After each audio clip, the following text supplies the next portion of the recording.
वह हुई। पिया जल्दी से उठकर फ्रेश होकर नीचे आई। पिया पूजा करके घर में सभी लोगों को आरती दिया।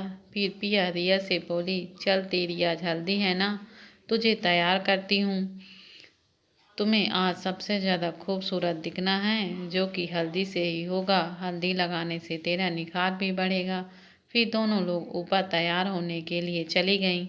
कुछ देर बाद नीचे आईं।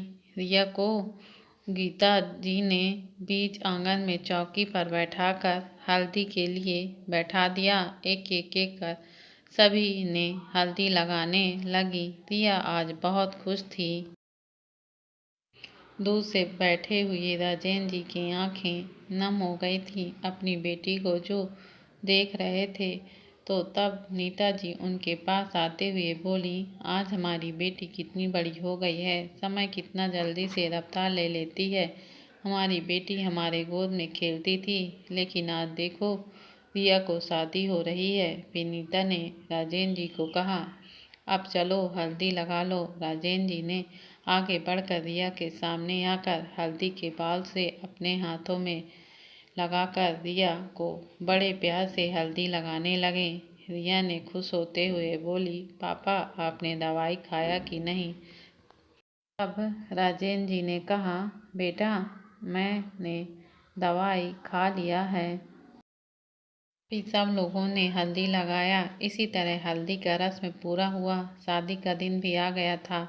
आज रिया दुल्हन के लिए तैयार हो रही थी। रिया आज हल्का मेहरून रंग का लहंगा पहना हुआ था, जिसमें वह काफ़ी सुंदर लग रही थी। पिया ने अपने आँखों से काजल निकालकर उसे कान के पीछे लगाते हुए कहा, रिया तुम आज बहुत सुंदर लग रही हो, किसी की नज़र न लग जाए। फिर रिया ने पिया को देखकर कहा, जो तुम लोग भी जाकर तैयार हो जाओ। रिया के कहने पर पिया अपने कमरे की तरफ चली गई। पिया रूम में आकर कबर्ड से या कपड़े लेकर चेंज करने चली गई। कुछ देर बाद वह आई।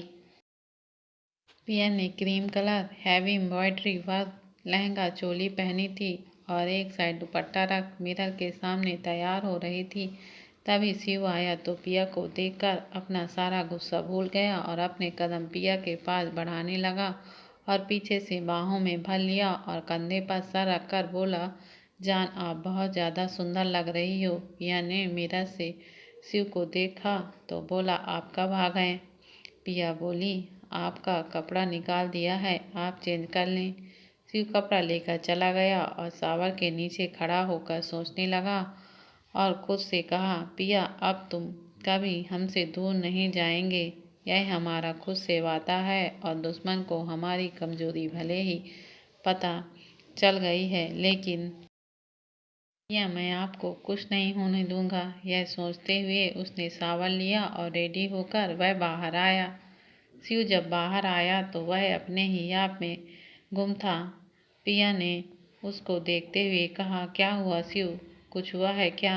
शिव ने कहा, कुछ नहीं हुआ है, और एक झटके से पिया को अपनी तरफ खींच लिया और उसकी कमर पर अपने हाथ डालकर उसके होंठों पर अपने होंठ रख दिए। कुछ देर ऐसे रहने के बाद उसने पिया को अपने सीने से लगा लिया। पिया तो उसके इस रिएक्शन से हैरान थी और उसे भी अच्छा महसूस हो रहा था। फिर धीरे से उसने पिया को अपने से अलग होकर कहा, अब हमें नीचे चलना चाहिए। कुछ देर बाद दोनों मंडप के पास आ जाते हैं तो पिया नीता जी के साथ रिया को मंडप पे लाकर बैठा देती है और पिया रिया की दोस्त से ज़्यादा बहन का रिश्ता था। रिया और विजय का गठबंधन पिया करती है और फिर फेरे शुरू होते हैं। हर एक फेरे के साथ विजय रिया ने एक दूसरे को वचन दे रहे थे। पिया बस्सी को देख रही थी और दोनों हाथ थामे एक दूसरे को भी वचन दे रहे थे। कुछ ही देर में शादी संपन्न होती है। रिया और विजय अब ऑफिशियल पति पत्नी हो गए थे और सब दुआ देते जिंदगी के सफर के लिए आशीर्वाद रिया विजय को देते हैं।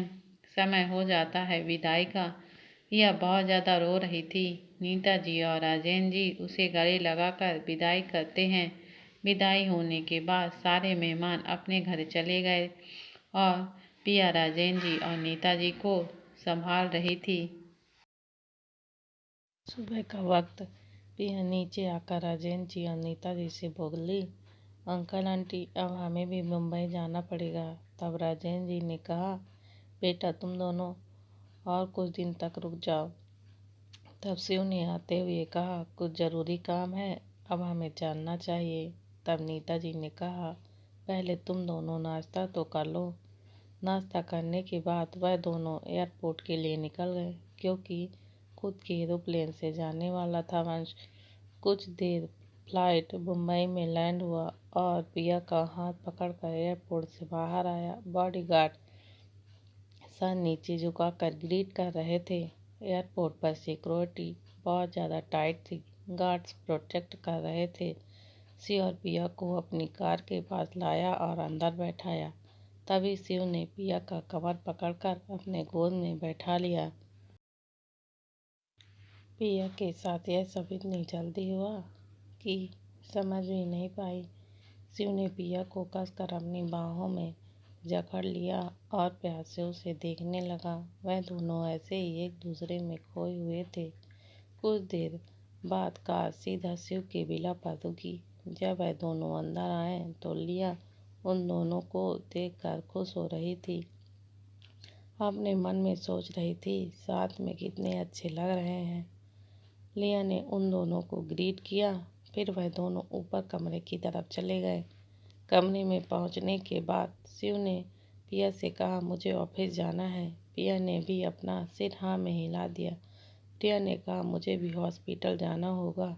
शिव तैयार होकर ऑफिस के लिए निकल गया, क्योंकि उसकी अर्जेंट मीटिंग थी। यह कहकर वह ऑफिस के लिए चला गया। पिया भी अपने हॉस्पिटल जाने के लिए तैयार होकर नीचे आई और अपनी स्कूटी से हॉस्पिटल की तरफ जाने लगी। नीरज भी पिया के पीछे पीछे ही अपनी कार को हमेशा की तरह चला रहा था। पिया की स्कूटी नीरज की कार से आगे निकल गई थी। पिया के स्कूटी के सामने एक ब्लैक कलर की कार रुकी। उसमें से एक आदमी निकलकर पिया को क्लोरोफॉर्म सुंघाकर बेहोश कर अपनी कार में बैठा कर ले गया। वहीं पिया को वंश के घर में लाया गया। वंश ने जब अपनी बहन को देखा तो भावुक हो गया। वह अपने कदम पिया की तरफ किया और पिया के पास आकर अपनी छोटी बहन के सामने आकर अपने गले से लगा लिया और कहा, मेरी पीहू, तुम्हारे बिना मैं तो यह सब भूल ही गया था कि मेरी बहन भी है। वंश की आंखों में लगातार आंसू आ रहे थे। पिया अभी बेहोशी की हालत में थी। आगे आपको यह देखने को मिलेगा कि पिया आखिरकार उसकी बहन कैसे हुई। अगर वंश की बहन है तो उसे कैसे बदला लेगा शिव से, क्योंकि वंश और शिव एक दूसरे के दुश्मन हैं। आगे जानने के लिए मेरी वीडियो को लाइक, शेयर और सब्सक्राइब करें।